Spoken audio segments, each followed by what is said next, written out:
Bom, então, nessa aula a gente vai resolver problemas de cinemática, só que a gente vai juntar todos os conceitos que a gente viu nas últimas aulas, né? Então, tanto a parte de, enfim, toda a notação vetorial com movimento com aceleração constante e também um caso de movimento circular, né? Então, basicamente, a gente viu dois casos principais, um que é um caso com aceleração constante, que inclui, inclusive, o caso com aceleração nula, né? Que é uma aceleração constante, só que é zero.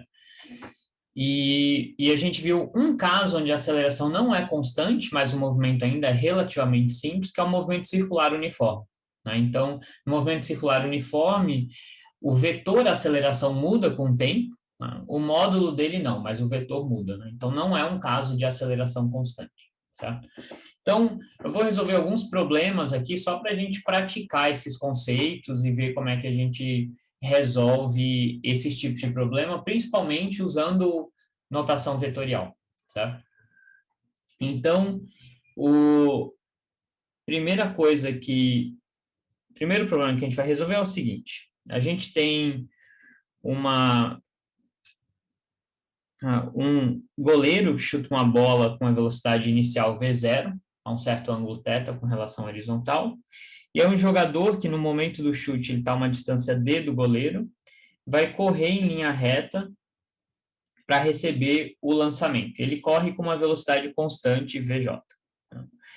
E aí o problema pede para assumir que o tempo de reação do jogador é de 1,5 segundos, ou seja, ele demora, ele começa a correr só 1,5 segundos depois que o goleiro chutou a bola.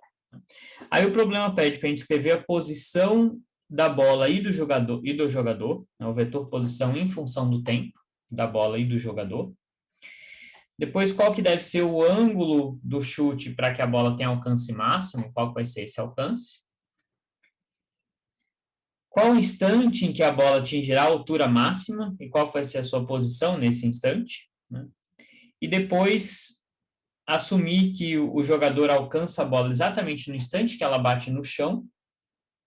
E aí o problema dá valores numéricos para a gente calcular qual que deve ser a velocidade desse jogador, tá?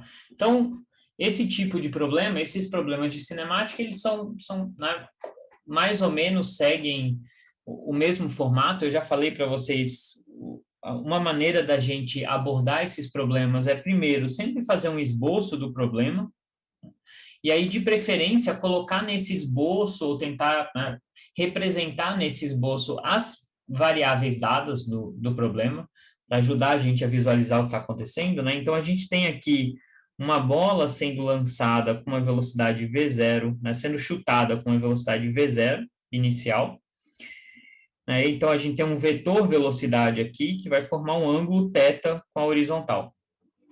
No instante do chute, a gente tem o jogador que está lá a uma distância d da bola. Certo? E aí esse jogador, não nesse instante do chute, né, mas mais 1,5 segundos depois do chute, ele vai se deslocar com uma velocidade constante VJ. E a gente não sabe aqui, em princípio, se ele vai se deslocar em direção à bola ou contra a bola. Tá? Mas vamos assumir que ele se desloca nessa direção, né? Se a gente, no final, encontrar essa velocidade, né, esse vetor velocidade, a gente vai conseguir determinar se ele está apontando para a esquerda ou para a direita, né? Mas, enfim, a gente pode assumir, tanto faz, aqui não vai fazer diferença no problema. Se a gente assumir que está para a esquerda, a gente vai, no final, calcular, vai achar um número negativo que vai mostrar que, na verdade, ele estava para a direita, tá? Então, esse é o primeiro passo. O segundo passo é estabelecer um sistema de coordenadas para descrever o problema. Isso é sempre essencial, né? Então, aqui tem diferentes opções, né? Isso aqui é meio que a escolha, não tem uma opção certa, uma opção errada. Tem opções que às vezes facilitam, às vezes dificultam o problema. Eu vou escolher aqui um sistema de coordenadas, mas a gente poderia muito bem escolher outro, não tem problema nenhum. Eu vou escolher um sistema onde a bola está na origem, no instante inicial,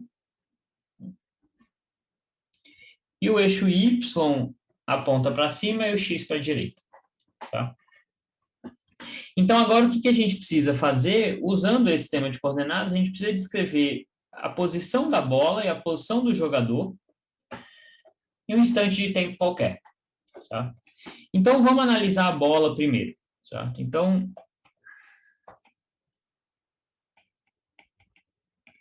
nesse sistema de coordenadas,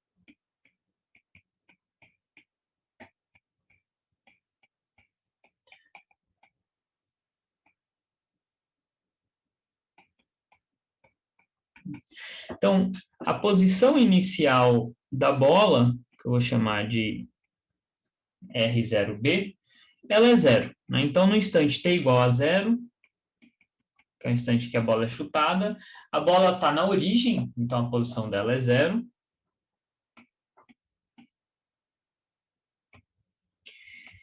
E, e a velocidade, o vetor velocidade da bola vai ser a decomposição desse vetor aqui. Né? Então, o enunciado me disse que o módulo é V0 e faz um ângulo com a horizontal de θ, certo? Então, o meu vetor aqui vai ser, se eu decompor ele, né, vai ser V0 cosseno θ na direção I, mais V0 seno θ na direção J. Né? E aí, né, essa decomposição depende desse meu sistema de coordenadas. Se eu tivesse feito uma outra escolha, a decomposição seria diferente. Né? Mas não tem problema nenhum, o que é importante é que o que é importante é que a decomposição seja consistente com o sistema de coordenadas que a gente escolheu. Tá? Então, a gente vai ter esse sistema de coordenadas aqui e essa decomposição. E aí, a gente vai precisar também descrever a posição do jogador, certo? Então, para o jogador, a posição inicial dele, né? Então, isso aqui é para a bola. Para o jogador, a gente tem que tomar alguns cuidados, né? Então, o jogador ele está parado no primeiro 1,5 segundo. Né? Então, para ter menor ou igual a 1,5 segundos, que eu vou definir como o instante inicial em que o jogador está correndo, que eu vou chamar de TR, que é tempo de reação do jogador. Então, pelo tempo de 0 até 1,5 segundos, o jogador está parado na posição inicial dele, que nesse sistema de coordenadas, né, é simplesmente DI.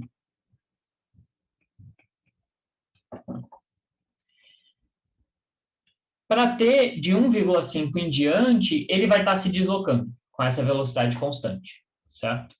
Então, a gente vai ter que tomar esse cuidado e dividir o movimento do jogador em duas partes. Né? Então, esse é um exemplo onde o meu movimento ele pode estar quebrado em partes. Né? Até tal instante, o meu corpo está fazendo um certo movimento, de um outro instante em diante, ele está fazendo um outro movimento. Certo? Então, a gente vai ver também como é que a gente descreve matematicamente esse movimento em partes. Tá? Então, vamos lá, né? Para a bola,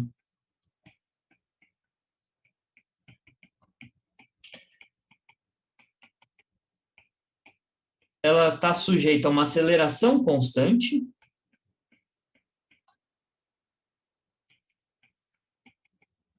E nesse sistema de coordenadas, o meu vetor aceleração, né? A aceleração está sempre, né, puxando a bola para o chão, certo? Então, meu vetor aceleração está apontando para baixo. Né? Então, meu vetor aceleração vai ser menos g na direção j. Então, lembra que g, para mim, é sempre um número positivo, 9,8 metros por segundo ao quadrado. Tá? Esse menos aqui na frente, né, na verdade, menos j, é para indicar que o vetor está apontando oposto ao meu eixo y. Né? Se eu tivesse definido o meu eixo y para baixo, seria mais j. Não teria problema nenhum. Tá? Obviamente, eu teria que mudar outras coisas também. Né? Se o meu vetor y estivesse para baixo, a minha aceleração estaria na direção do vetor y, mas a minha velocidade estaria contra o meu eixo y. Né? Então, eu teria que mudar esses sinais. Tá? Então, a gente sabe que quando a gente tem um corpo, né, que está sujeito a uma aceleração constante, A posição desse corpo em função do tempo, o vetor posição em função do tempo, é dado pela posição no instante inicial, mais uma velocidade no instante inicial, t menos t0, mais a aceleração t menos t0 ao quadrado sobre 2. Tá? Tudo agora é uma equação vetorial, né? Então, esses R0, V0 e A têm componentes, né? Nesse caso aqui, em duas dimensões. Tá? E aí eu tenho que, né, a gente lembra que o R0 e o V0 são a posição e a velocidade desse corpo no instante t0. Tá? Nesse caso, a gente sabe a posição e a velocidade no instante zero. Então, eu vou escolher t0 igual a zero.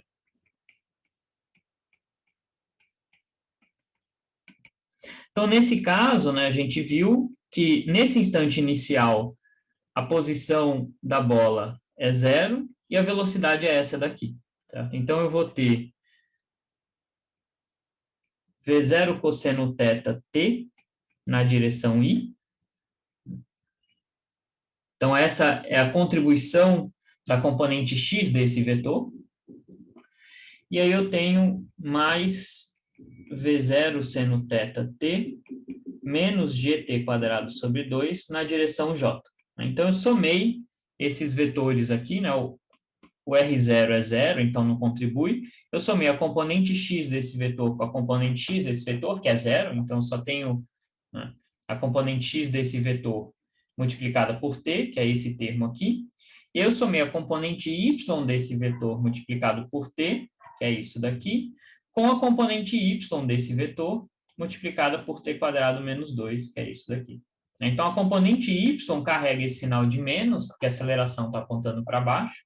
Então, eu tenho esse sinal de menos aqui. Então, essa é a posição da minha bola para qualquer instante de tempo. Né? Obviamente, para um instante de tempo maior que zero. Antes disso, a bola estava parada. Certo? E para o jogador? Né? O jogador, ele se desloca com a velocidade constante, ou seja, a aceleração é nula. Tá? Então, para o jogador, vale exatamente a mesma coisa, só que esse A aqui vai ser zero. Tá? Então,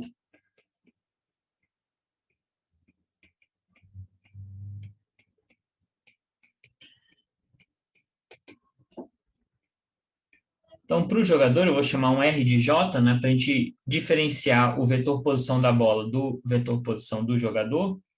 A gente vai ter algo análogo, né, vai ser a posição inicial do jogador, mais a velocidade inicial do jogador, t menos t0, e agora eu não tenho aceleração. Tá? E eu tenho que tomar um cuidado aqui, porque eu tenho que escolher quem é esse t0. Né? Então, lembra que o t0 é um instante em que o jogador estava nessa posição com essa velocidade. Se nesse caso eu escolher t0 igual a zero, isso aqui vai estar errado. Né? Porque no instante inicial, o jogador não tinha uma velocidade, ele estava parado. Lembra que ele leva 1,5 segundos, né? Ele leva esse tempo de reação aqui, para ele começar a se deslocar. Certo? Então, eu sei que no instante 1,5 segundos é quando começa esse movimento com uma velocidade constante. Então, para o jogador, a gente vai querer escolher esse t0 como o tempo de reação, que é o instante onde começa esse movimento. Tá? Então,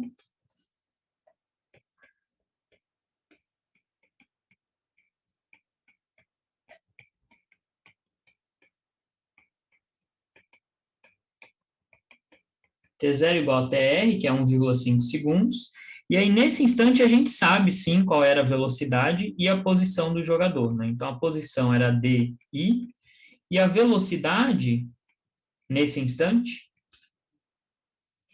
a gente assumiu que o jogador estava indo em direção à bola, então seria menos VJ, onde VJ é o módulo da velocidade, na direção I. Tá? Então, para esse jogador, o movimento é unidimensional, né? Ele só anda na direção do eixo X, ou contrário à direção do eixo X.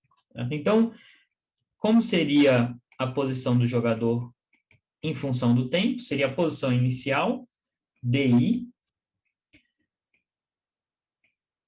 menos VJ T menos TR na direção Y. Certo? Então, a gente escolheu aqui o T0 igual ao TR, esse é o instante onde começa o movimento, e aí eu uso a posição dele e a velocidade dele nesse instante. Certo? Então, a velocidade, a gente assumiu que ele está indo na direção, né, contrária ao eixo X, e a gente vai ter, então,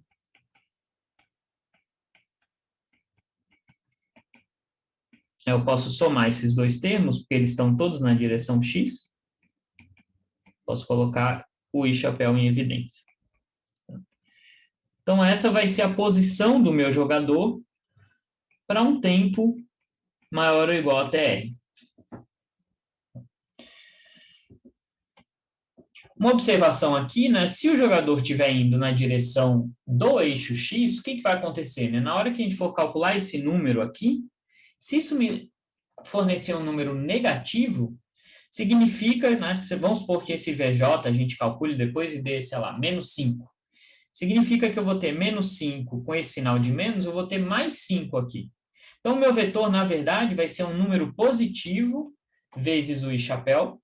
Significa que o vetor velocidade, na verdade, está em direção ao eixo X. Tá? Então, essa hipótese que a gente fez aqui é um chute que a gente fez, mas se tiver errado, a única coisa é que esse VJ vai ser um número negativo. E aí a gente vai ver, não, de fato, o jogador estava correndo para a direita e não para a esquerda. Né? Mas ainda assim a gente vai chegar na resposta, não vai ser algo que, né, vai levar a uma resposta errada. Então, só uma observação aqui, né? A gente está descrevendo esse movimento do jogador, vale para um tempo maior que o tempo de reação. Antes desse tempo, né, do instante 0 até o instante TR, que é 1,5 segundos, o jogador estava parado. Tá?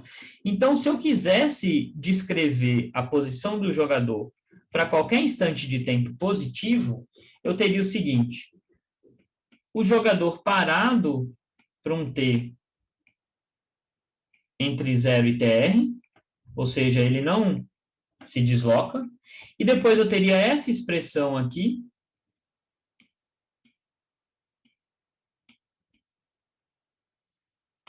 para um T maior ou igual a TR. Vamos por maior.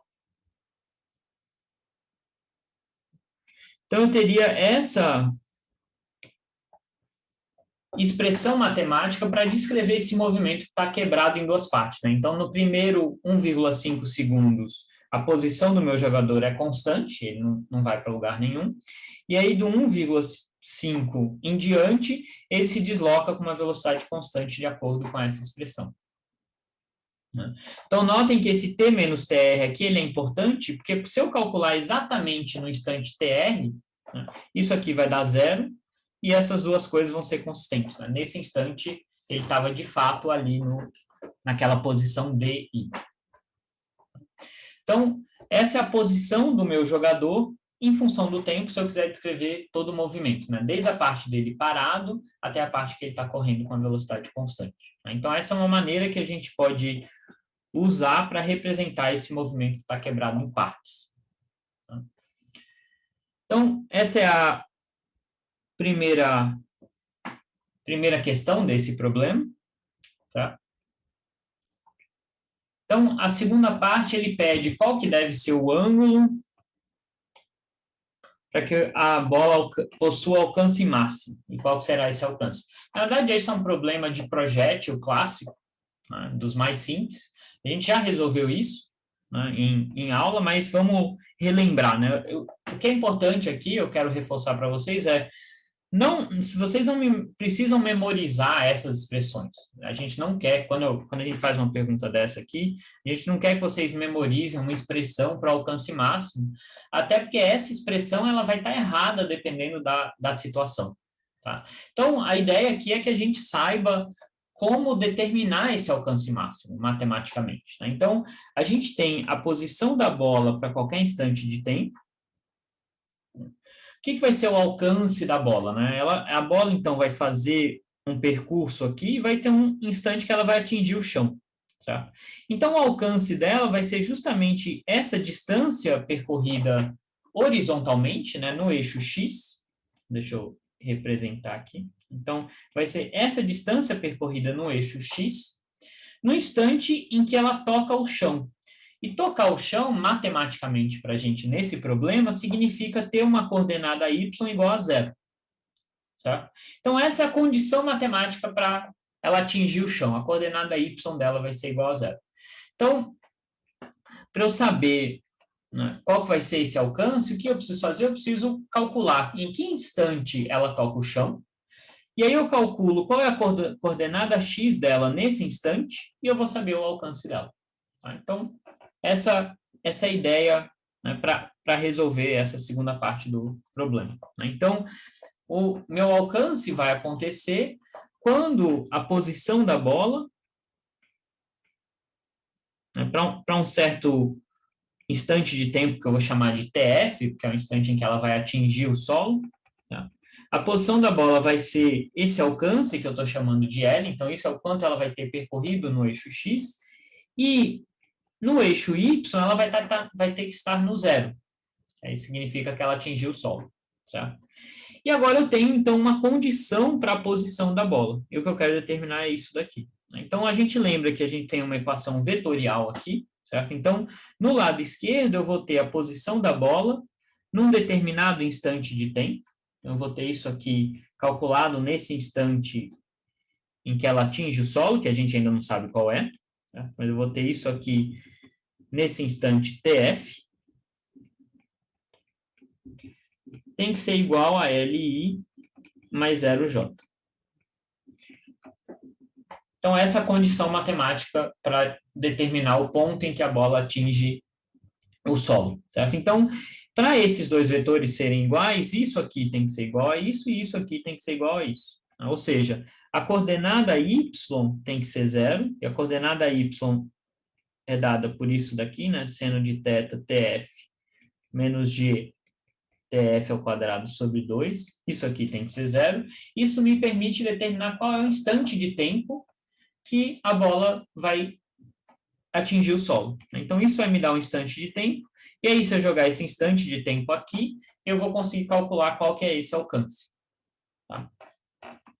Essa é uma equação quadrática para o tempo, eu tenho duas soluções possíveis, mas uma delas é zero, que não está errado, né? Inicialmente, a bola de fato estava no solo, mas eu não quero essa situação inicial, eu quero a situação final, quando ela saiu e voltou para o solo. Então, a solução t igual a zero não é aceitável, então eu posso cortar esse tempo aqui, já que o tempo não é zero.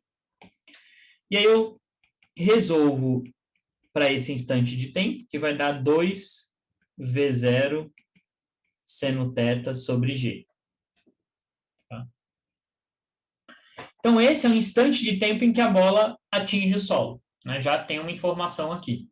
E aí, se eu jogar esse instante de tempo na coordenada x, na função para a coordenada x, eu consigo determinar o alcance. Né? Então, esse alcance vai ser v0 cosseno de θ vezes esse instante de tempo.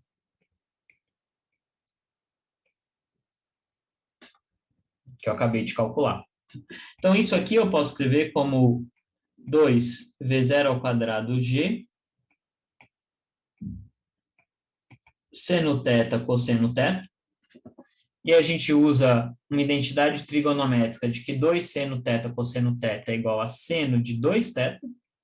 Isso vai nos ajudar a visualizar melhor a resposta.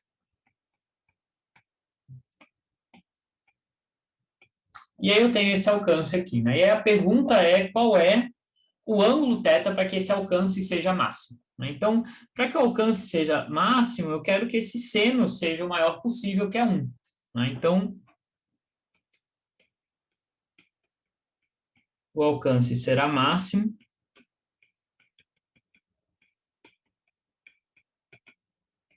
para seno de 2θ igual a 1. Tá? E o seno do ângulo que dá 1, né, é o seno de 90 graus, então isso significa que 2θ tem que ser igual a π sobre 2 e θ tem que ser igual a π sobre 4, ou 45 graus. Então, esse é o ângulo que maximiza o meu alcance. E o alcance máximo, portanto, vai ser V0² né? Porque o seno vai ser 1. Então, determinei o ângulo máximo e o alcance máximo. Certo? Então, é um probleminha simples de projétil, né? Onde a gente, nesse caso, é super simples determinar essas grandezas. Então, isso era o que pedia o item B. O item C é em que instante a bola atingirá sua altura máxima e qual vai ser a posição nesse instante. Né? Então, a bola vai subir, né? Ela vai ter um ponto de altura máxima e ela vai começar a cair.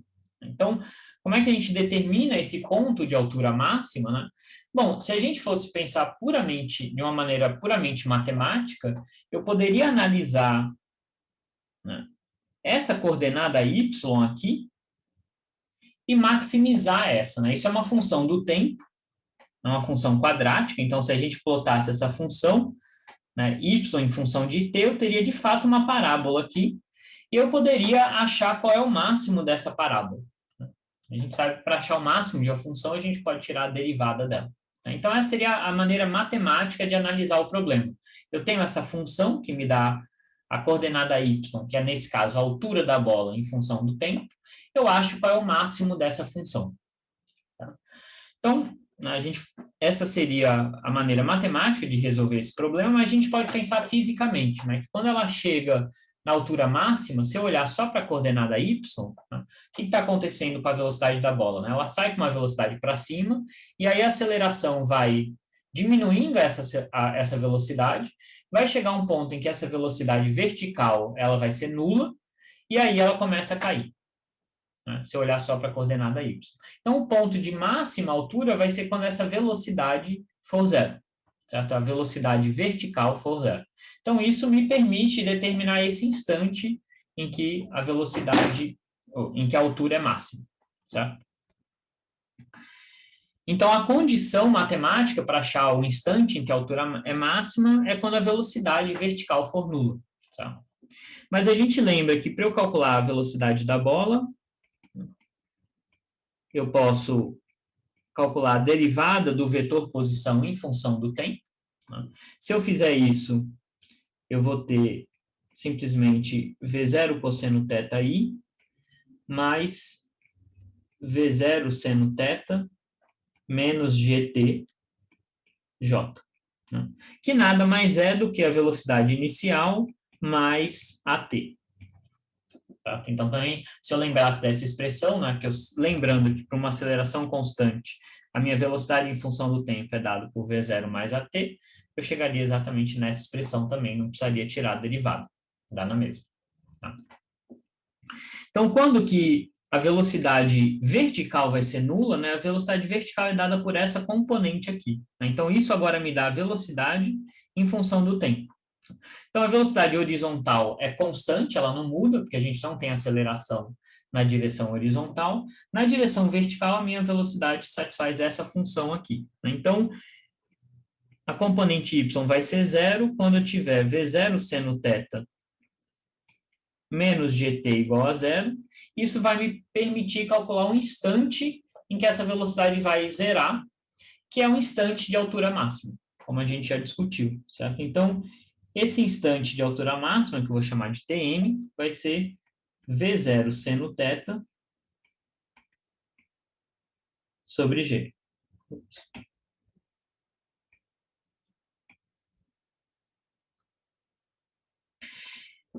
Que pela simetria do problema, né, se a gente analisar esse problema em particular, a gente sabe que essa bola vai fazer uma parábola, o tempo que ela leva para chegar na altura máxima é metade do tempo total. Nesse caso aqui, tá?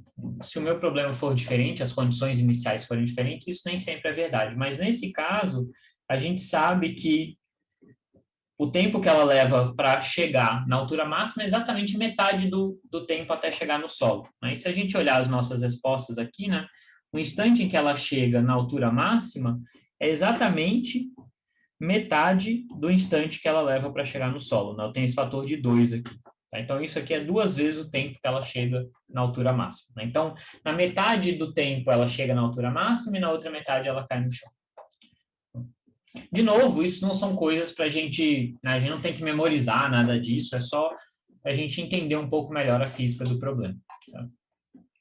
Então, esse é o instante em que ela chega na altura máxima. Se eu quiser saber qual é a posição da bola nesse instante, basta eu calcular aquela função posição da bola em função do tempo, só que substituindo agora esse valor do tempo, certo? Então, aqui eu tinha V0 cosseno θ t, e agora o t eu vou escrever como V0 seno θ sobre G, na direção I.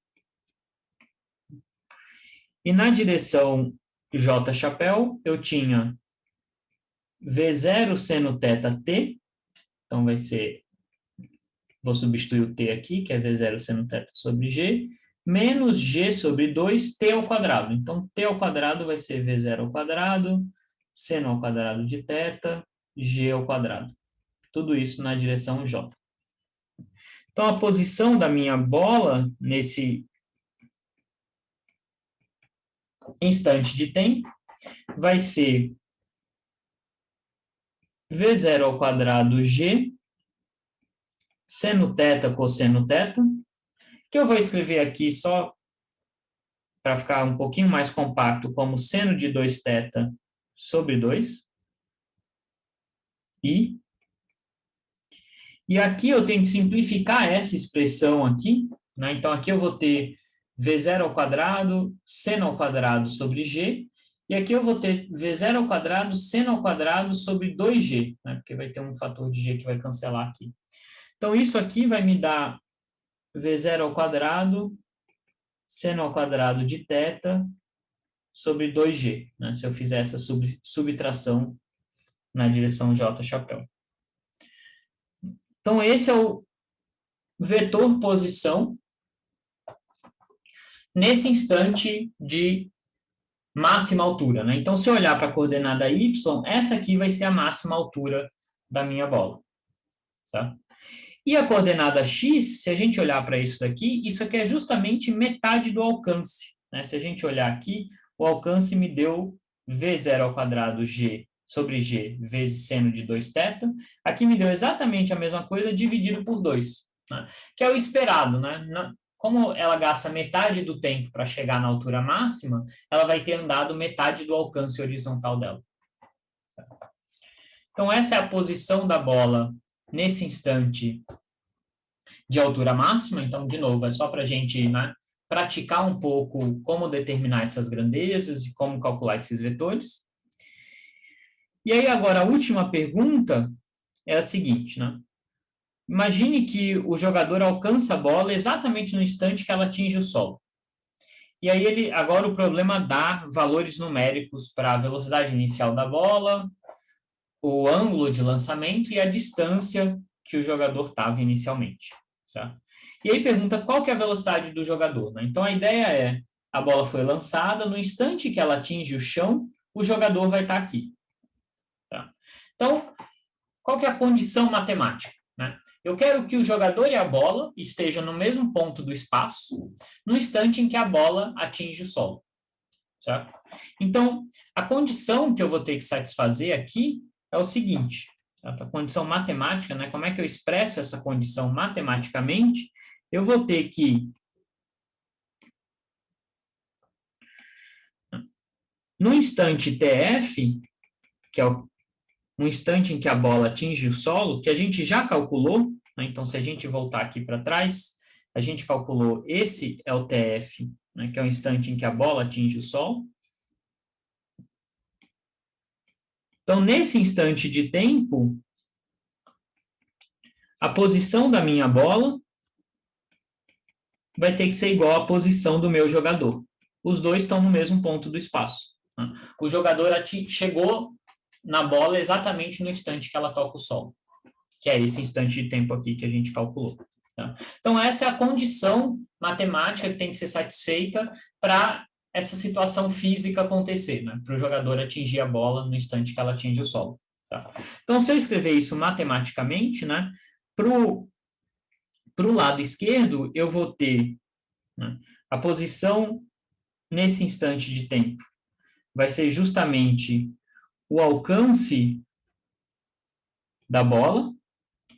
Então, eu vou ter, para o vetor RB, eu vou ter o alcance da bola na direção I, mais 0J, né, porque a bola agora acabou de atingir o solo, então a gente sabe que essa coordenada Y é 0. E para o jogador, a gente tem D menos VJ, TF menos TR na direção I.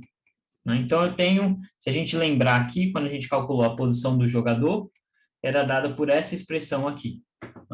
Então, num certo instante TF, se eu jogar o T igual a TF, eu tenho a posição do meu jogador. E eu quero que a posição desse jogador coincida com o alcance da bola, que é a posição da bola quando ela atinge o solo.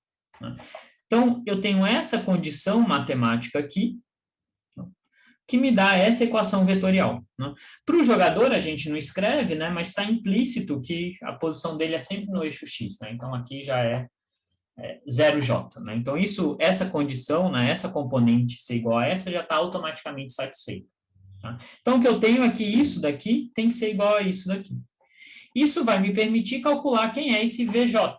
Porque todas as outras grandezas eu sei quem é o θ, quem é o V0, quem é o G, quem é o D, eu sei o tempo de reação e eu sei calcular esse tempo TF, é dado por essa expressão aqui.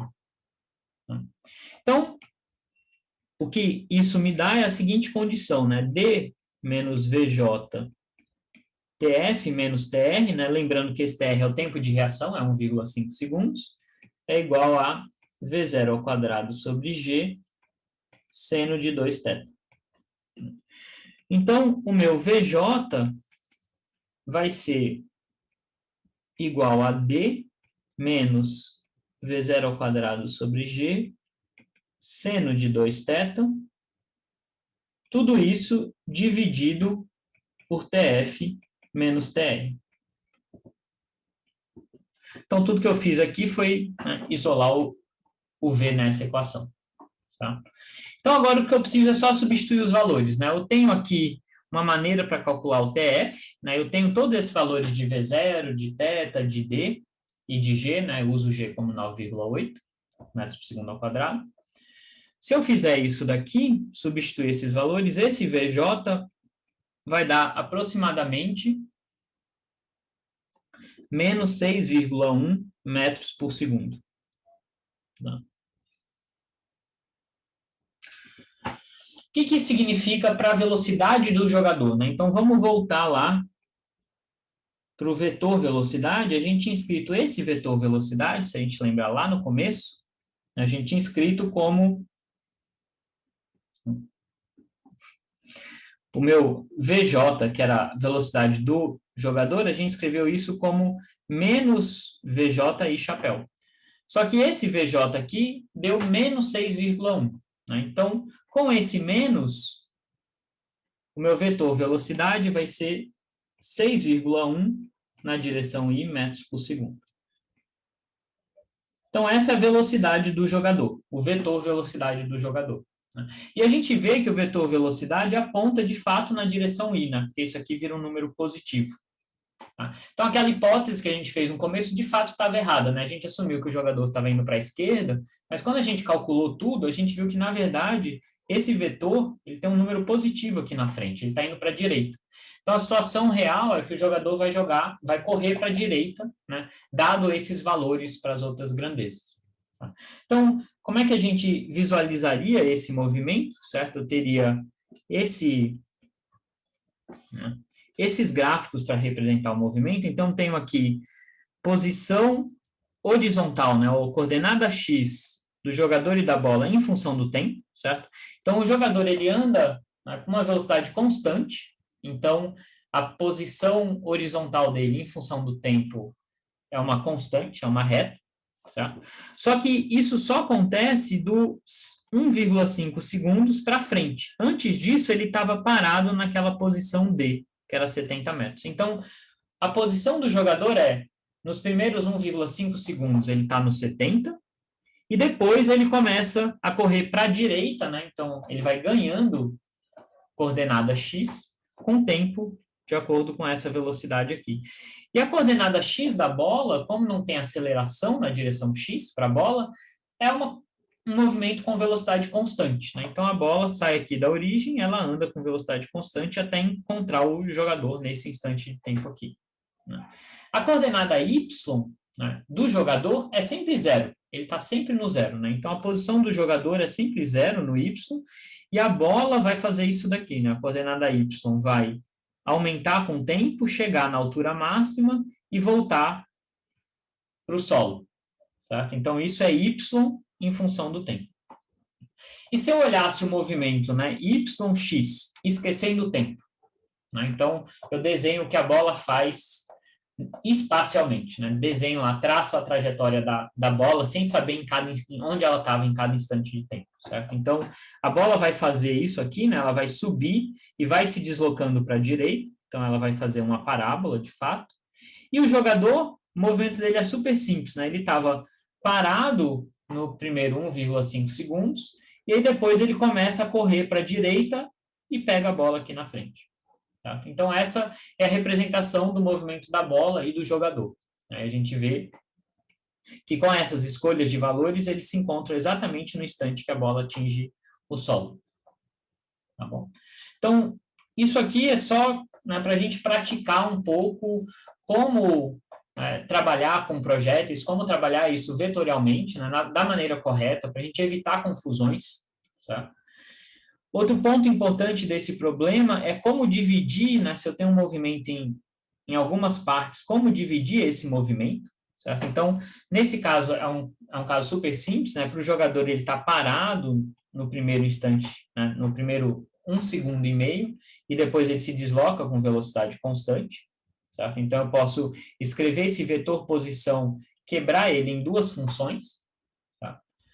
Outro ponto importante é a gente sempre lembrar, né, como a gente escolhe o instante inicial na hora de usar essa expressão para velocidade constante, a gente tem que ter muito cuidado que instante inicial a gente escolhe aqui, né? Esse tem que ser o instante onde eu conheço a posição e a velocidade do meu corpo, tá? Então, para a bola era o instante t igual a 0, para o jogador era o instante 1,5 segundos, que é onde de fato começou esse movimento. Tá? Então, a gente tem que tomar cuidado, né? No caso do jogador, aparece esse T menos TR aqui. Tá? Então, eram essas observações importantes para esse problema. Então, o outro problema que eu queria discutir aqui é o seguinte. Tá? A situação física é o seguinte, eu tenho um brinquedo e um parque de diversões, certo? Que consiste em um alvo que está montado aqui em uma parede. E aí esse alvo, ele roda com uma velocidade constante, em módulo, né? Então, ele faz um movimento circular uniforme. E aí é dada a velocidade com que ele roda, o raio dessa órbita dele, né? Então, é como se fosse um alvozinho que está girando. E aí você tem uma arminha aqui de pressão que está a uma distância de 7 metros do fundo da barraca, né? Do plano desse alvo, e a posição dela está fixa, você não pode fazer nada, não pode mirar, né? Ela está apontada de tal forma que a bala vai atingir a órbita nesse ponto aqui, tá? E aí, a ideia final do problema é o seguinte, né? Vamos supor que a gente saiba, né, a gente consegue lá medir, a gente quer ganhar esse jogo, né? Então, a gente quer acertar o alvo, a ideia é acertar o alvo, obviamente. E aí a gente consegue medir todas as dimensões lá. A gente sabe que distância a arminha está do fundo da barraca, a gente sabe com que velocidade isso aqui está girando, qual é o raio dessa órbita, e a gente sabe também qual é a velocidade dessa bala, que ela é expelida. Tá? E aí a gente gostaria de saber, né, no instante inicial, o brinquedo começa com o alvo aqui em cima, né? Então, se eu atirar no instante inicial, como a bala vai levar um tempo até atingir o alvo já vai ter se deslocado, então não vou acertar o alvo. Então, a ideia é, será que a gente consegue calcular quanto tempo de atraso eu preciso atirar para acertar o alvo? Tá? Então, essa é a ideia. A gente vai tentar fazer isso, né, matematicamente usando todos os conceitos que a gente já viu, tá? Então, o problema meio que vai te guiando nessa direção, tá certo? Então, a primeira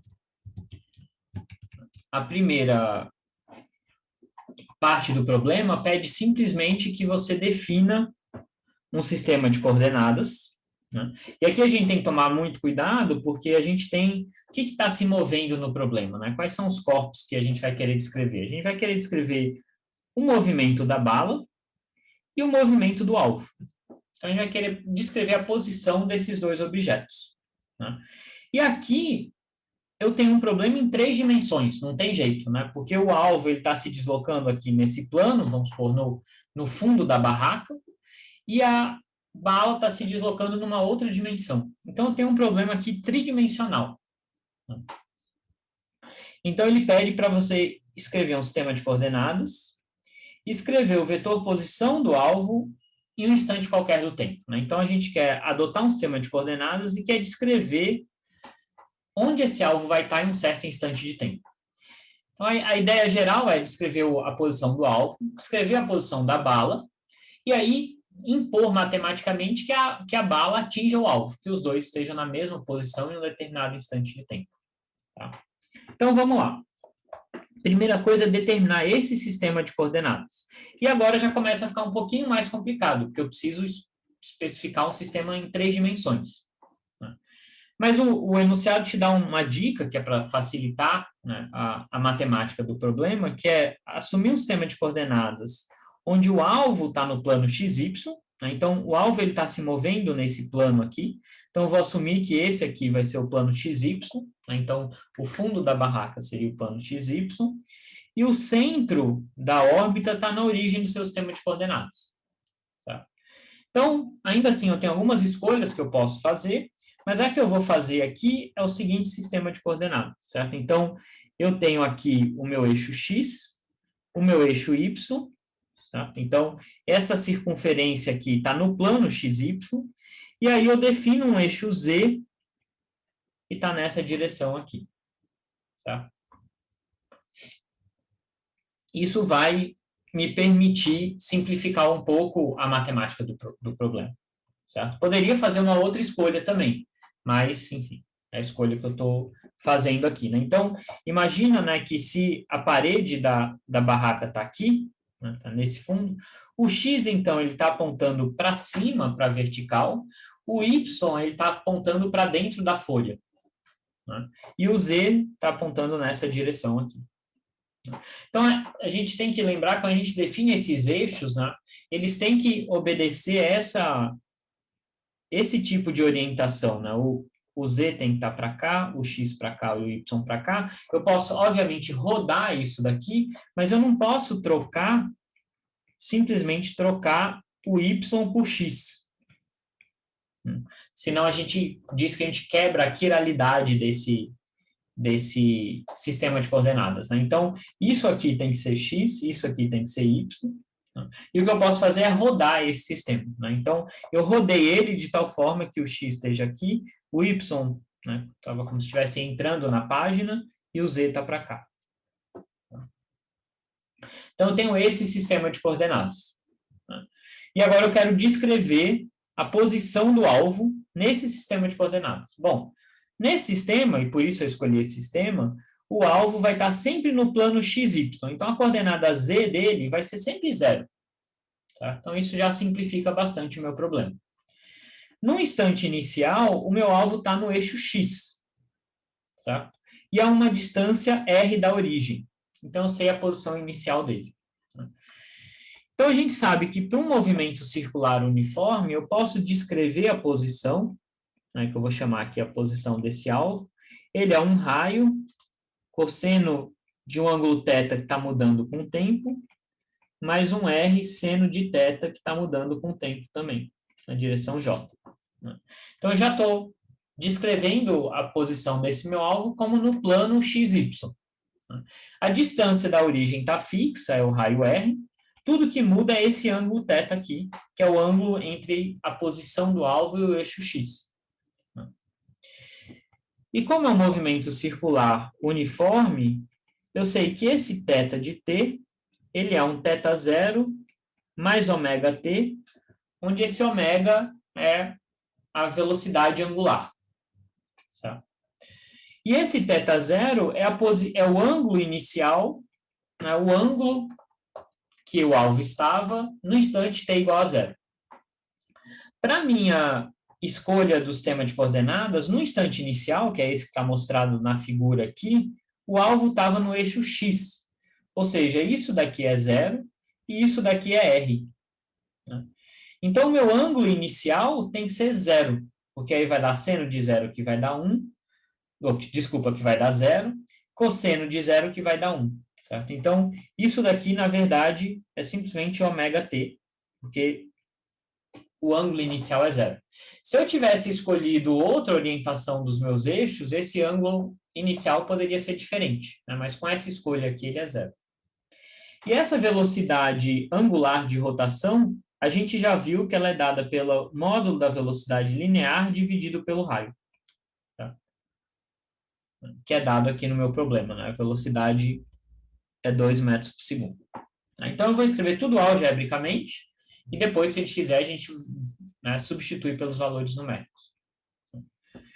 Então, no final das contas, se eu juntar tudo isso, eu vou ter que a posição do meu alvo em função do tempo vai ser R, cosseno de VA sobre RT, na direção I, mais R, seno de VA sobre RT, na direção J. Então, está aqui a minha posição do alvo em função do tempo, para qualquer instante de tempo. Tá? Dada, obviamente, essa escolha do meu sistema de coordenadas. Tá? Então, se eu quiser calcular onde o alvo está em um instante qualquer, eu substituo T aqui, eu vou conseguir calcular a posição desse alvo. Tá? Vai ser algum ponto nessa órbita aqui, circular. Tá? Então, esse era a primeira pergunta, né? A gente já fez. O segundo é, utilizando o mesmo sistema de coordenadas e assumindo que a bala foi disparada no instante TD, né, um instante de disparo, determine o vetor posição da bala para um instante qualquer do tempo após seu disparo. Né? Então, o que eu vou querer descrever agora é a posição da bala depois que ela foi disparada. Tá? E aí, o problema pede para a gente assumir que, ao sair da arma, a bala viaja com velocidade constante. Então, a gente vai assumir que a bala está com velocidade constante. Certo? Então, é um movimento com velocidade constante, é um movimento simples, não tem aceleração, só que eu tenho que descrever ele nesse sistema de coordenadas. Né? E pela geometria aqui do meu problema, eu sei que a bala vai viajar ao longo dessa linha aqui, que é para onde está apontado o cano da arma. Certo? Então, a bala vai fazer um movimento linear nessa direção aqui. Aí a questão é como eu descrevo isso matematicamente, certo? Então, vamos lá, né? Primeira coisa é que a bala foi disparada no instante TD, não no instante 0, certo? Então, teve um atraso aí, né? O instante inicial era quando o alvo estava aqui, e aí, alguns instantes depois, a bala foi disparada, no tempo t igual a TD. Então, eu sei qual é a posição e qual é a velocidade da bala nesse instante de tempo. Então, eu vou escolher o meu T0 como TD aqui. Então, essa vai ser a posição e a velocidade da bala no instante do disparo. E aqui eu não tenho aceleração, né? Eu teria aqui um termo T menos TD ao quadrado sobre 2, mas o problema pede para assumir que a velocidade é constante, ou seja, que eu não tenho aceleração. Então, o movimento vai ser simples, vai ser dado por isso daqui. O que eu preciso determinar agora é quem é o R0 e quem é o V0. Ou seja, qual é a posição da bala no instante do disparo e qual é a velocidade dela. Então, se a gente olhar para o meu problema, né, a bala é disparada aqui. Então, a gente vê que a posição inicial dela está no eixo Z, né, é aquele vetor que sai da origem e vai até a posição da bala. Então, está no eixo Z e o tamanho desse vetor é dzinho. E a velocidade da bala está apontando nessa direção aqui. Então, eu vou ter que escrever isso vetorialmente. Então, vamos analisar o meu problema, certo? Então, aqui está o eixo Z. Né? Então, aqui está o meu alvo girando aqui embaixo. Tá? O final da minha arma está aqui.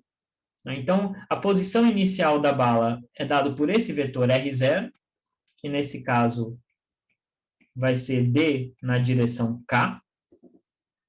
E a velocidade da bala está nessa linha aqui,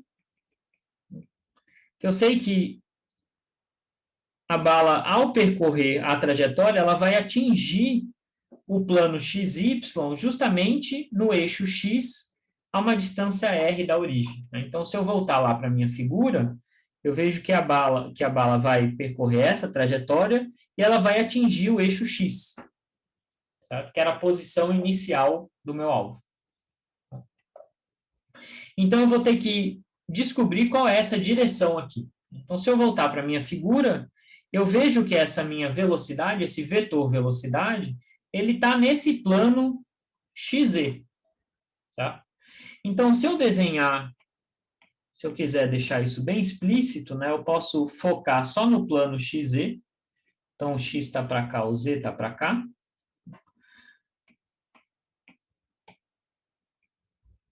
A minha velocidade V0 está para cá.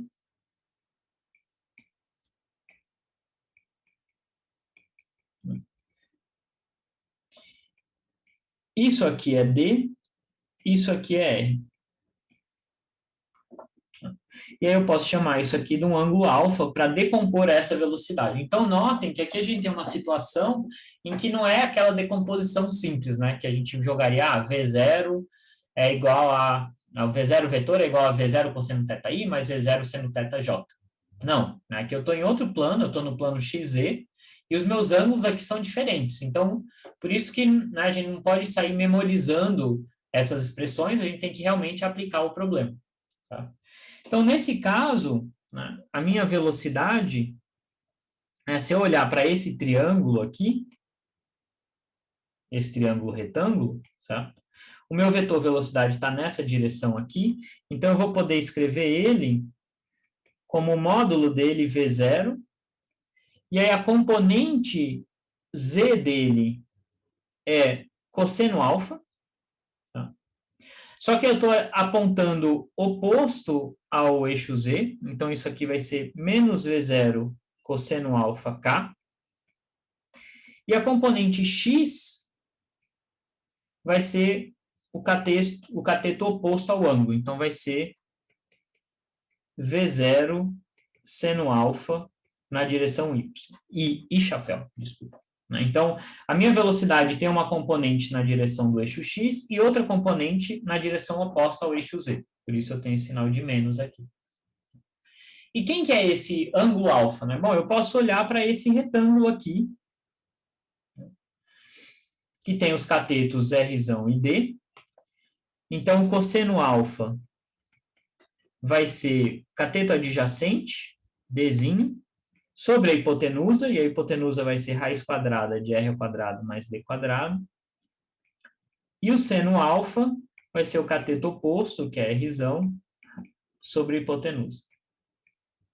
Então, meu vetor velocidade vai ser menos V0D sobre a hipotenusa, raiz de R ao quadrado D quadrado, na direção K chapéu, mais V0R sobre raiz de R ao quadrado mais D quadrado, na direção I chapéu. Então, esse é o meu vetor velocidade. Tá? A gente tem que fazer todo esse trabalhinho para conseguir decompor ele e visualizar ele no nosso sistema de coordenadas, mas está aqui, eu determinei ele. Agora eu tenho, então, o meu vetor posição inicial, o meu vetor velocidade, só jogar isso aqui nessa expressão que eu vou ter a posição da bala para qualquer instante de tempo.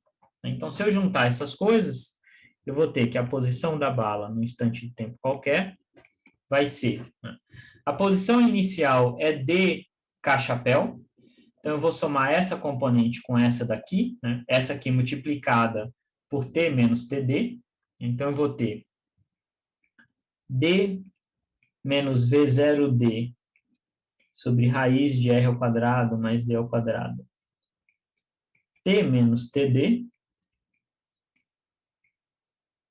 tudo isso aqui na direção Z, então essa é a minha coordenada Z, e na coordenada X é relativamente simples, é simplesmente V0R sobre raiz de r ao quadrado mais d quadrado, t menos td e chapéu. Então, essa é a posição da bala para qualquer instante de tempo.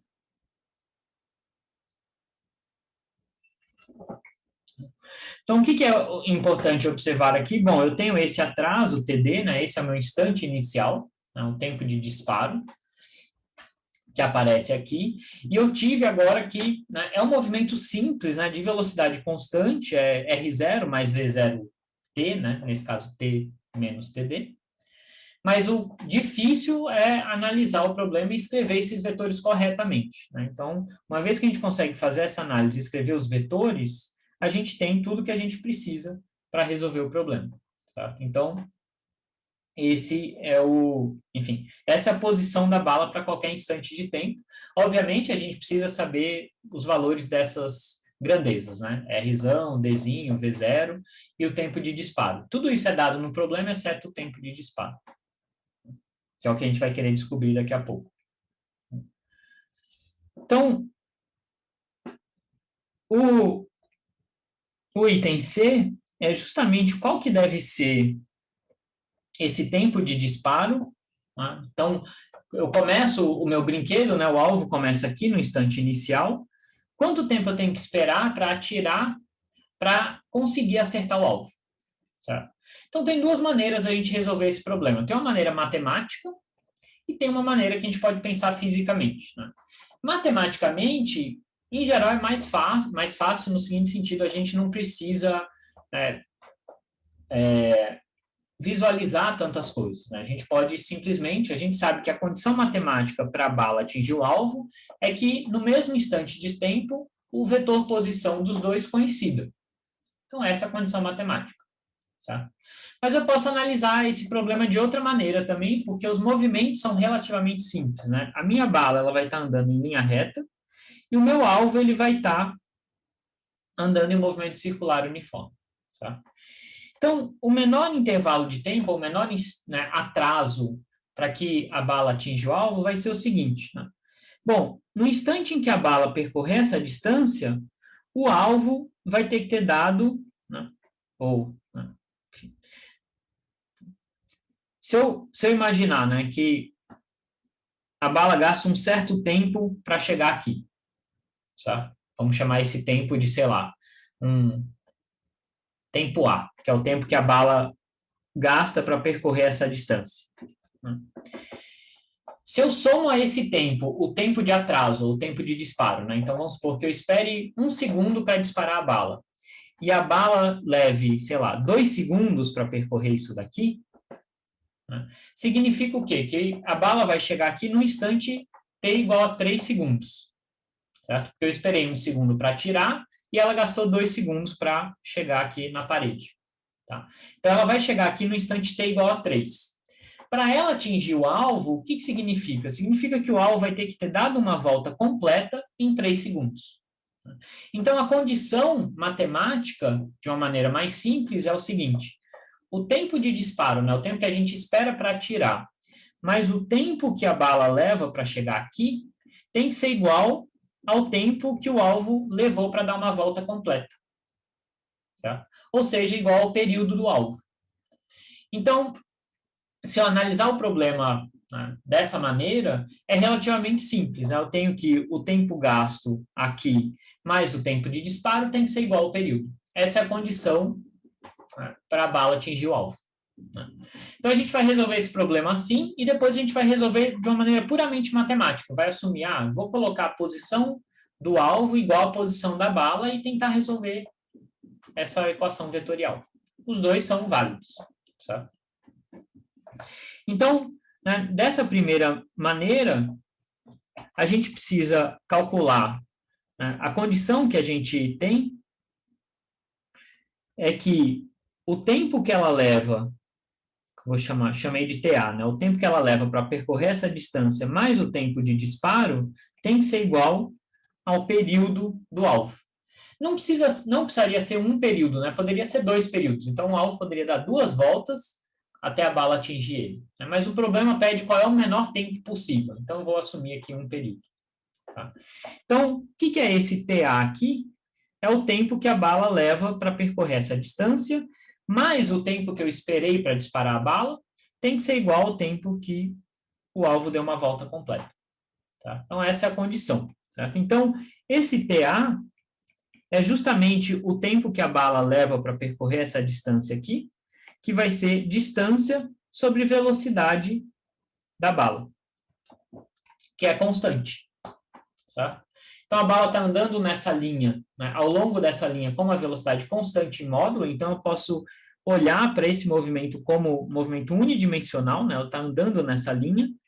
Se ela anda com essa linha com uma velocidade v0, o tempo que ela gasta para percorrer essa distância L é L sobre v0. E L aqui, né, se eu olhar o meu problema, é justamente a hipotenusa desse triângulo, certo? Então, isso aqui vai ser raiz de r ao quadrado mais d quadrado sobre V0.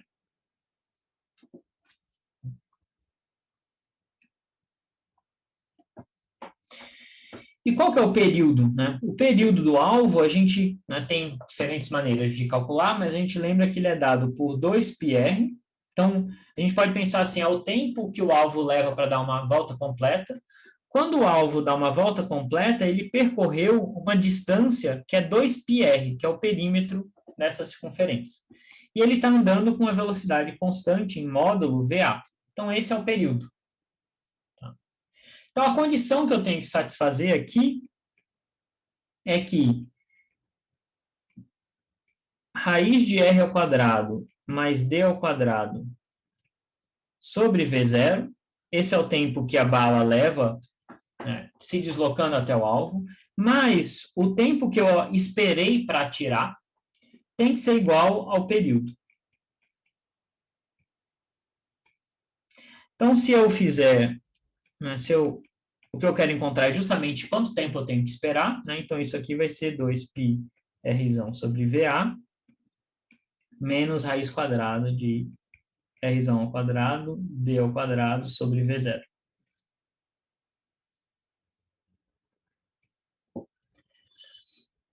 Então, é simplesmente isso daqui. A gente fazendo essa análise simples, a gente consegue determinar esse atraso. Se eu jogar os números aqui, né, eu tenho o valor de VA, está dado aqui no enunciado, é 2 metros por segundo, R é 0,5, D é 7, a velocidade da bala é 200 metros por segundo, então eu tenho todos esses valores aqui. Se eu jogar, isso dá aproximadamente 1,53 segundos. Então, eu tenho que esperar aproximadamente 1,5 segundos para atirar. Se eu esperar 1,5 segundos para atirar, a minha bala vai atingir o alvo. Então, dado todas essas medidas, eu poderia, né, roubar nesse brinquedo.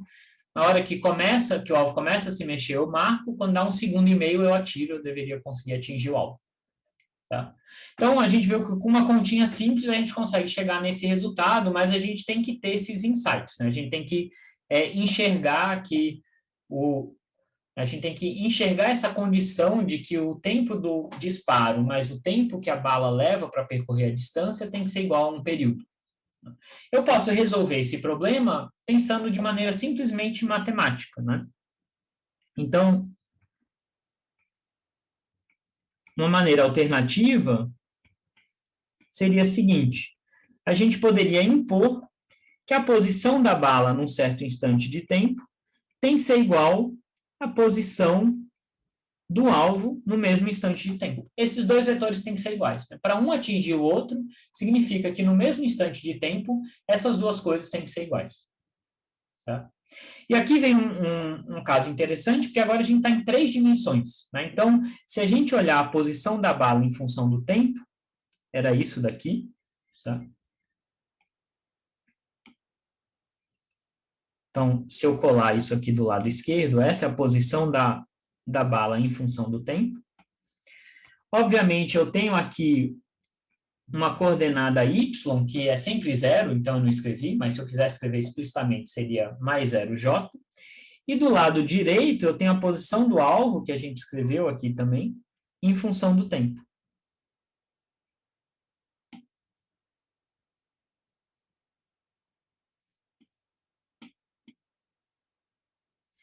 E o alvo também tem uma coordenada k, mas é sempre zero, por isso que a gente não escreve. Tá? Então, agora eu tenho um vetor igual ao outro, só que esses vetores têm 3 componentes. Então, eu tenho, na verdade, 3 equações, né? Isso daqui tem que ser igual a isso daqui, né, que são as componentes k desses vetores. Né? O que isso está me dizendo fisicamente? Que nesse instante de tempo, a bala ela tem que ter coordenada z igual a zero. Se eu olhar para o meu desenho, né, de fato, para ela atingir o alvo, ela tem que estar no plano xy, ou seja, a coordenada z dela tem que ser zero. Então, é isso que essa condição está me dizendo. Então, eu tenho que isso daqui vai ter que ser igual a zero. Essa é uma equação.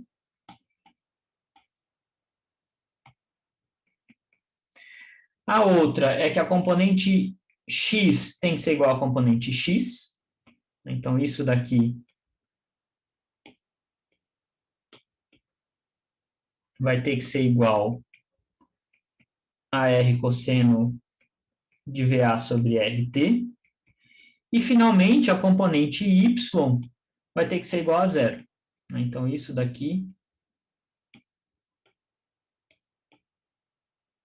vai ter que ser igual a zero. Então, eu tenho 3 condições agora, 3 equações, e o que eu quero determinar, né, o que eu tenho de incógnitas aqui, eu tenho 2 variáveis, na verdade. Eu tenho um instante em que uma atinge a outra, e eu tenho um instante de retardo, né, o instante do disparo. Essas 2 variáveis eu não sei, o resto eu sei todos os valores. Então, eu preciso calcular, usar essas equações para calcular essas 2 variáveis. E aí tem diferentes maneiras de fazer isso, né? Uma delas é olhar para essa daqui, por exemplo, a terceira equação, e ela já me diz o seguinte, né? Para o seno ser zero, esse ângulo aqui tem que ser um múltiplo de π, né? Então tem que ser zero, só que zero a gente não quer, porque a gente não quer que isso aconteça no instante inicial, né? Então tem que ser π, 2π, 3π, 4π. Né? Esse vai ser o instante em que a bala atinge o alvo. Então, eu vou ter diversos valores aqui para esse instante. Né? Então, eu vou ter que VA sobre RT tem que ser igual a um múltiplo de π, onde esse n pode ser 1, 2, 3. Por que eu tenho essas várias soluções? Né? Fisicamente, é aquela situação que eu mencionei para vocês. Eu tenho... Né, a bala atingindo o alvo depois de uma volta, ou depois de 2 voltas, ou 3, ou 4. Então, de fato, eu tenho várias soluções possíveis aqui. Tá? Só que se eu notar, né, se esse ângulo, que é exatamente esse ângulo aqui, for um múltiplo de π,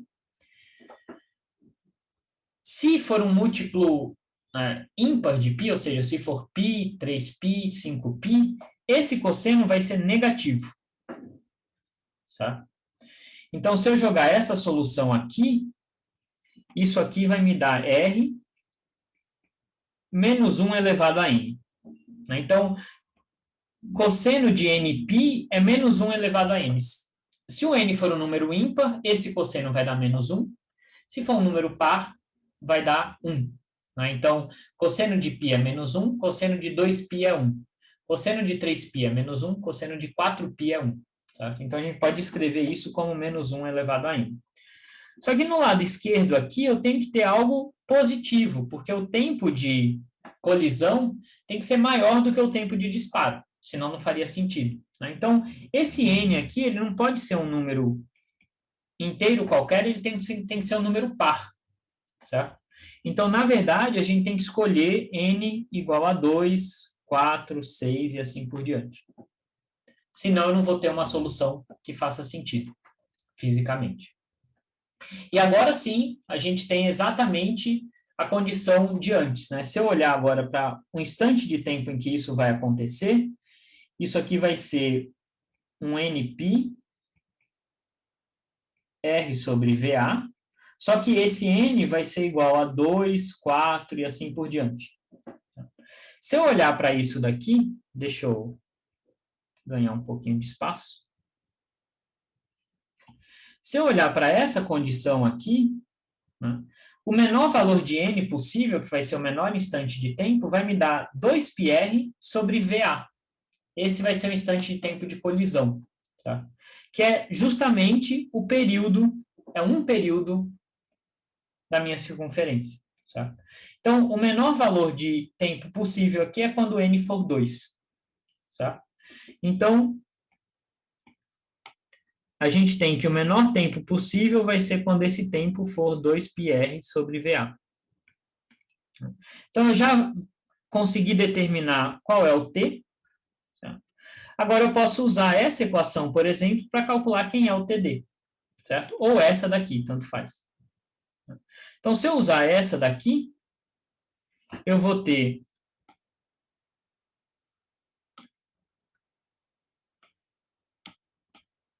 que isso aqui tem que ser igual a zero, mas eu já calculei quem é esse t, ele é 2πr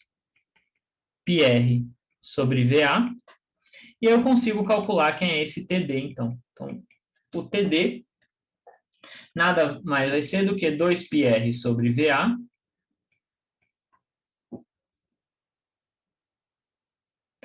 menos raiz de r ao quadrado mais d ao quadrado sobre V0. Então, resolvi para o TD. Tá? Que é exatamente a resposta que a gente tinha encontrado aqui. Então, recapitulando, né, porque esse outro caminho, apesar de inicialmente ser mais fácil, matematicamente é um pouco mais sutil, porque a gente tem que considerar essas possíveis soluções e ver quais delas são razoáveis, mas o que a gente fez simplesmente foi impor que a posição da bala seja igual ao alvo. É isso que a gente fez. E esses dois vetores agora eles são em 3 dimensões, então isso me dá 3 equações, uma para cada componente. Tá? E eu tenho agora 3 equações para determinar essas duas variáveis, t e td. Tá? Até eu posso usar elas para determinar essas variáveis. O que é chatinho de resolver essas equações, né? Então, tudo que a gente fez foi resolver esse sistema de equações. O que é chato é que eu tenho senos e cossenos nessas equações, que me dão diversas soluções possíveis. E aí eu tenho que achar a solução que eu estou buscando, né? Que é a menor solução possível, mas para um tempo positivo. Tá? Que foi justamente com n igual a 2 aqui. E aí, fazendo isso, eu consigo determinar quem é o meu TD. Bom. Então, isso é só para mostrar, né, que a gente pode analisar o problema tentando usar argumentos mais físicos e simplificar a análise, ou a gente pode resolver de maneira puramente matemática, que a gente não precisa ter tantos insights, né? A gente sabe, não, para um corpo atingir o outro, os dois têm que estar na mesma posição. Só que aí eu tenho que também trabalhar essas equações, que às vezes matematicamente é um pouco mais chato. Né? Então, um caminho exige que a gente consiga visualizar melhor fisicamente o problema, o outro exige que a gente consiga manipular matematicamente essas equações, que nesse caso não é tão simples assim. Tá bom? Então, isso era só para dar um exemplo, né, que mistura, né, movimento linear, movimento circular, só que em 3 dimensões. Né? Na verdade, cada corpo está se deslocando, né, o alvo está em 2 dimensões, e a bala está andando em linha reta, em uma única dimensão. Mas quando eu misturo as duas no mesmo sistema, eu preciso usar 3 dimensões para descrever o problema. E aí, só uma última pergunta, né, para a gente praticar um outro conceito também, é que a gente assumiu que a velocidade da bala, quando ela sai da arma, é constante. Ela anda com uma velocidade constante, então a gente assumiu que a posição dela era simplesmente R0 mais V0 ΔT. Só que a gente sabe que isso não é verdade, porque quando a bala sai da arma, tem a aceleração da gravidade. Certo? E aí esse último item pede para a gente verificar se isso é razoável, né? Se a hipótese de que a bala viaja com velocidade constante é razoável. Como é que a gente poderia analisar isso? A gente sabe que, de cara, a resposta seria não, porque essa bala está sujeita à ação da gravidade. Então, de fato, a velocidade vertical dela, né, eu vou ter aqui uma aceleração para baixo. Notem que nesse sistema de coordenadas, a direção vertical é o x e não o y. certo? Então, nesse caso, a velocidade na coordenada, a velocidade x, né, ou a componente x da velocidade da bala, ela ia diminuindo, porque eu tenho uma aceleração puxando ela para baixo. Certo? Então, eu sei que a velocidade não seria constante. A questão é, nesse instante, né, nesse intervalo de tempo que a bala leva para chegar aqui, será que essa velocidade muda muito? Né? Será que assumir que ela é aproximadamente constante é uma boa hipótese? Né? Em diversas situações, né, quando a gente pensa num disparo de uma arma, a gente pensa que a bala fez uma trajetória em linha reta. Né? Se as distâncias forem curtas, né? Se eu tiver uma distância muito grande, eu sei que essa bala vai começar a curvar. Né?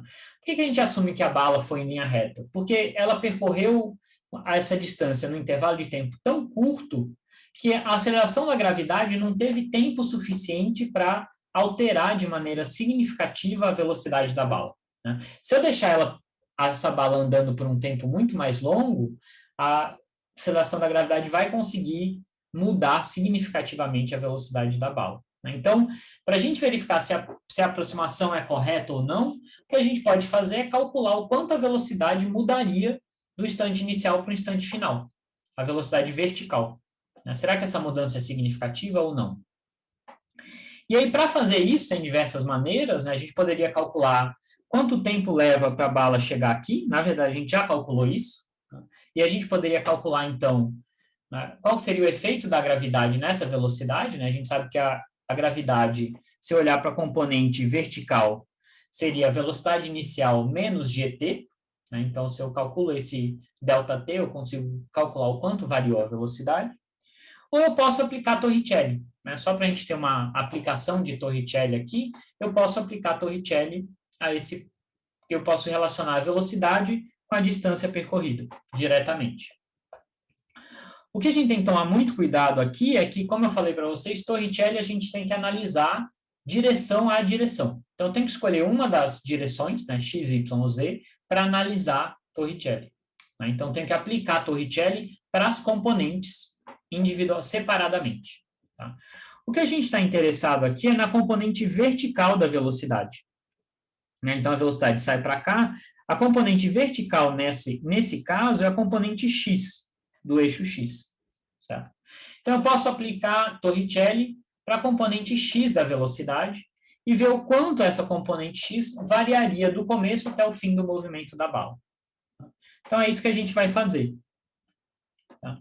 Então, se eu analisar a componente x da velocidade, eu tenho a componente x final da velocidade, ou seja, quando ela atinge o alvo, ao quadrado, vai ser igual à velocidade inicial, mais 2 vezes a aceleração, a componente x da aceleração, vezes o deslocamento na direção x. E o que são essas grandezas, então, no nosso problema? A velocidade inicial na direção x, a gente calculou aqui. Tá? Então, é V0 seno alfa, que era isso daqui. V0R, raiz de R ao quadrado mais D quadrado. Certo? Então, essa aqui é a velocidade inicial na direção x. Então, é o que eu vou jogar aqui. A aceleração na direção x, né? Então, o meu vetor aceleração, né, se a gente quiser deixar bem explícito aqui, eu tenho o meu eixo x, que aponta verticalmente para cima, o meu vetor aceleração aponta aqui para baixo.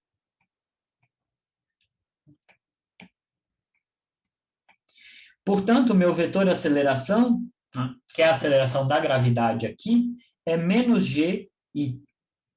Então, a componente x do meu vetor aceleração, é o que eu chamo de ax, tá? É menos g. E quanto que a bala se deslocou na direção x? A posição inicial da bala, nesse meu sistema de coordenadas, olhando só para o eixo x, né? Então, inicialmente, a coordenada x dela era 0, e a coordenada x final é r. Então, se eu olhar só para a coordenada x, essa componente foi de 0 até r. Então, o meu x final aqui é r, e o meu x inicial é 0.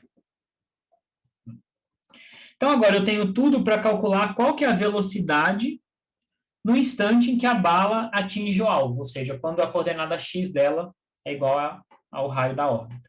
Então, eu vou ter aqui que Vx² vai ser igual à velocidade inicial ao quadrado na direção x. Então, lembra que a gente está analisando, a gente aplica a Torricelli para uma componente, então eu estou olhando o componente x da velocidade, da aceleração e do deslocamento. Então, aqui é a velocidade inicial na direção x, que é dado por isso daqui, né, elevado ao quadrado. Esse AX ele é negativo, então eu tenho menos 2g vezes r, que é x menos x0. Então, se eu tirar a raiz, eu tenho que a minha velocidade final, ou seja, quando a bala atinge o alvo, vai ser essa daqui. Se eu colocar o V0 em evidência, eu posso reescrever isso aqui como r ao quadrado, sobre r ao quadrado mais d ao quadrado, menos 2gr sobre V0 ao quadrado. Então, essa é a velocidade final. Antes de jogar os números aqui, o que a gente nota? Né? Se eu não tivesse gravidade, isso aqui seria 0, e aí eu teria simplesmente a velocidade final seria igual à inicial. Eu teria exatamente esse termo aqui, que de fato, né, se eu não tenho gravidade, se eu não tenho aceleração gravitacional, a velocidade não ia ser modificada.